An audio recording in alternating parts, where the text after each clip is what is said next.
کچھ یوں ہے کہ 12 سالہ عظیم اپنے گھر والوں کا پیٹ پالنے کے لیے کمبل خیز بنانے کی ایک چھوٹے سے کارخانے میں کام کرتا تھا، مگر بری صحبت اور موبائل پر فحش فلمیں دیکھنے اس کا ذہن شیطانی کاموں کی طرف مائل ہو گیا۔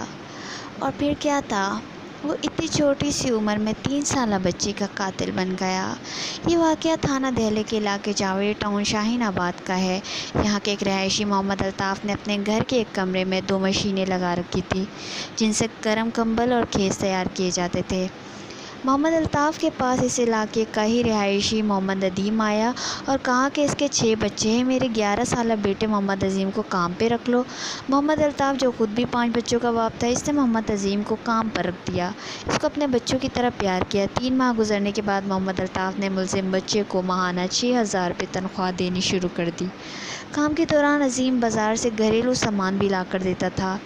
عظیم 1.25 سال تک الطاف کے گھر کام کرتا رہا۔ 8 مئی 2016 کی صبح عظیم کو اس کی مالکن نے پیسے دیے اور کہا کہ کریانہ اسٹور سے کالے چنے لے آؤ۔ عظیم آدھے گھنٹے بعد سودا لے کر واپس آ گیا اور کارخانے میں کام کرنے لگا۔ اس دوران خبر ملی کہ الطاف کی 3 سالہ بچی زنیرہ نہیں مل رہی۔ الطاف نے گھر کے پاس ہی دکانوں پر پتہ کیا مگر کوئی خبر نہ ملی اور نہ ہی کسی نے بچی کو کہیں جاتے دیکھا۔ الطاف نے مساجد میں اعلانات کرائے اور کارخانے میں کام کرنے والے 3 کاریگروں کو بھی تلاش پر لگا دیا مگر بیٹی کی کوئی خبر نہ تھی۔ بالآخر تلاش ختم ہوئی اور کچھ لوگ دوڑے ہوئے الطاف کے گھر آئے کہ زنیرہ کی تو لاش قریبی قبرستان میں پڑی ہے۔ الطاف دوڑتا ہوا گیا اور فوری بچی کو گود میں اٹھا لیا جس کے منہ میں ایک شاپر بیگ ٹھوسا گیا تھا اور گلے پر کچھ نشانات بھی تھے۔ بچی کو قریبی ڈاکٹر کے پاس لے گئے مگر وہ دم توڑ چکی تھی۔ علاقے میں خوف و ہراس پھیل گیا۔ فوری طور پر تھانہ دہلی کو اطلاع دی گئی۔ خبر میڈیا پر چلتے ہی وزیر اعلیٰ پنجاب نے نوٹس لیا اور سی پی او سے جواب طلب کر لیا، جس کے بعد سی پی او وقاص نذیر اور ایس پی سٹی نے جائے وقوع کا معائنہ کرنے کے بعد 3 ٹیمیں بنا کر فوری قاتل کی گرفتاری کا حکم دے دیا۔ زنیرہ کا پوسٹ مارٹم کرایا گیا جس میں زیادتی یا بدفعلی نہیں ملی اور موت کی وجہ سانس گھٹنا بنتا گیا۔ پولیس نے ابتدائی طور پر شبہ ماہ علاقے کے نشے کے عادی افراد جن میں الطاف کا چھوٹا بھائی بھی شامل تھا اس کو پکڑا، تفتیش کی لیکن کچھ نہ ملنے پر 2 ہفتے کے بعد سب کو چھوڑ دیا گیا۔ ادھر سی آئی اے کی ٹیم بھی اپنا کام کر رہی تھی مگر کوئی کامیابی نہیں مل رہی تھی۔ اسی طرح وقت گزرتا گیا اور 7 ماہ گزر گئے۔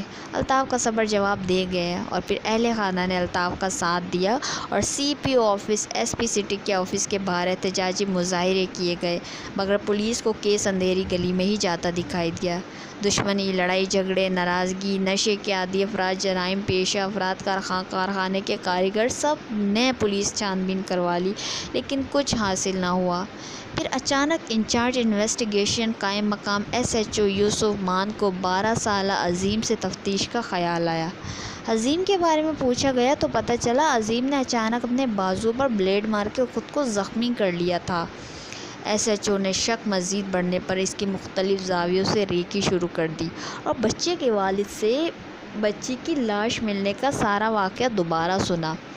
اب پولیس کو مکمل طور پر یقین ہو گیا تھا کہ بچی کے قتل میں عظیم کا کوئی نہ کوئی ہاتھ ضرور ہے یا اس کے واقعے کو علم ہے۔ وہ پولیس نے واقعے کے 8 ماہ بعد تفتیش کے لیے عظیم کو حراست میں لیا اور تھانے میں لا کر پوچھا تو اس نے ساری حقیقت بیان کر دی کہ اسی دن مالک نے اس کو اس کے گھر بھیجا تھا۔ عظیم نے جرم کا اعتراف کرتے ہوئے بتایا کہ اس نے زنیرہ کو گلا دبا کر قتل کیا۔ جب وہ اس دن گھر کا سودا لینے گیا تو اس کے ساتھ زنیرہ بھی گئی تھی مگر راستے میں اس کے ذہن میں وہی شیطان آ گئے اور فحش فلمیں جو وہ موبائل پر دیکھتا تھا اس کی وجہ سے وہ زنیرہ کو اپنے ساتھ پہلے قبرستان لے گیا اور اس کے ساتھ زبردستی کی کوشش کی مگر بچی نے شور کیا تو پاس پڑا شاپر بیگ اس کے منہ میں ٹھوس دیا مگر ڈر لگا کہ زنیرہ استاد کو بتا دے گی تو پیچھے قبرستان پر پڑی ایک پھولوں کی مالا لے کر زنیرہ کا گلا گھونٹ دیا۔ عظیم کو تو جیل بھیج دیا گیا لیکن کیا یہ ہمارے معاشرے کا المیہ نہیں ہے کہ چھوٹے چھوٹے بچوں کے ساتھ مستقل زیادتی کی کیسز ہوتے رہتے ہیں؟ سامعین، آپ لوگ بھی اپنے بچوں کا خیال رکھیں۔ آج کل کے حالات اس طرح کے نہیں ہیں کہ جو آس پڑوس کے لوگ بھی ہیں ان پر بھی آپ لوگ بھروسہ کر سکیں، اور بچیوں کو بھی ان چیزوں کے بارے میں آگاہ کرتے رہے۔